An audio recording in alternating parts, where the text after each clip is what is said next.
Uttar Pradesh election, in the last spell of assembly election, how do you analyze it? Why this popular discontent is not translated in the voting machine?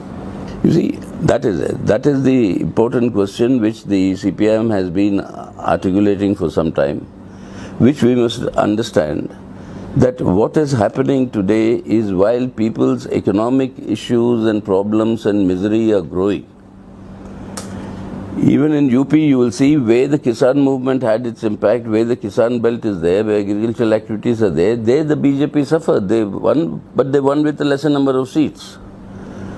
But they nevertheless won. Why? Because what is happening is that on economic livelihood issues, people are willing to come against the government.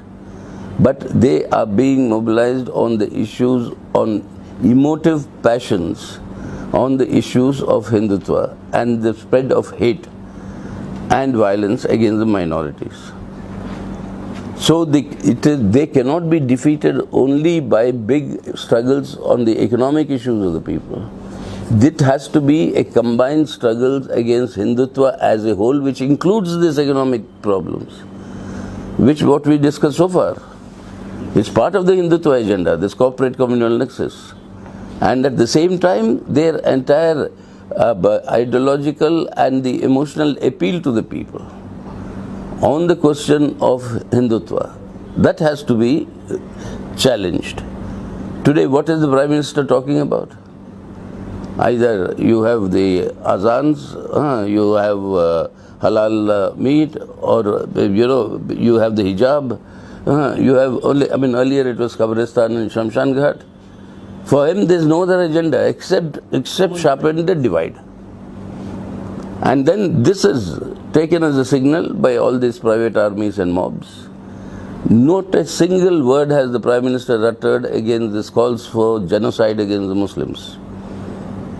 The Dharma Sansads, all their calls. Not one word from the Prime Minister. Not one word from the Prime Minister on the communal violence that was unleashed on Ram Navami and Hanuman Jayanti. Not one word from the Prime Minister on how the Muslims are being targeted by this bulldozer politics.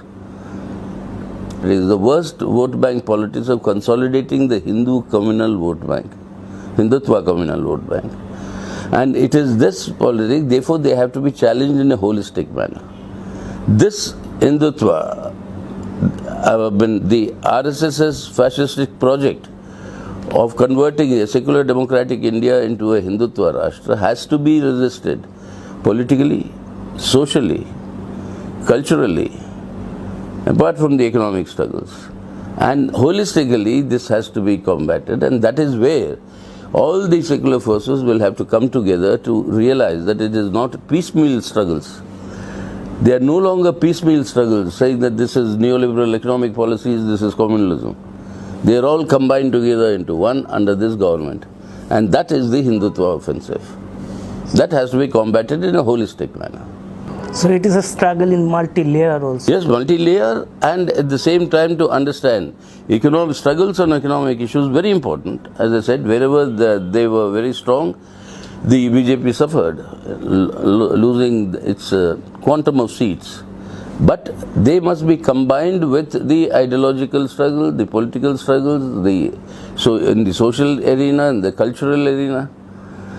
And that is where they'll have to be challenged, saying that they are actually destroying the very inclusive concept of nationhood in India.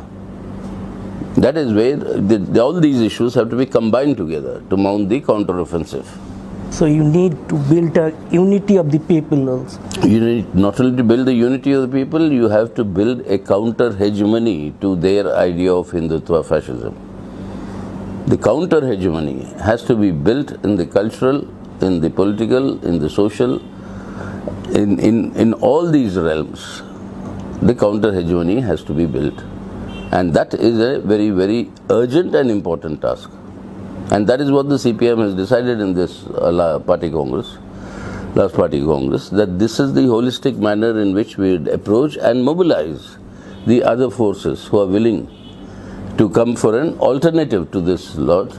And that is the alternative we'd like to build through a left and democratic front on all left and democratic forces. Please explain to achieve this target, what will be the role of CPIM? Well, the CPIM's role would be to build the broadest possible mobilization, forge the broadest possible mobilization of secular forces against this Hindutva offensive. Which parties will be included in this? It will be not only parties, it will be also forces. That's why I use the word forces. They are people's movements. They are various other streams of movements that are there. I mean, you have those who are championing the Dalit rights, you have those who are championing the minority rights. There will be all sorts of non-political party movements on these various issues. They also have to be brought together in the thing. So it will be all the political parties who are secular, who are committed to defeat them, plus all these other forces. And our role will be to be the catalyst to bring them all together.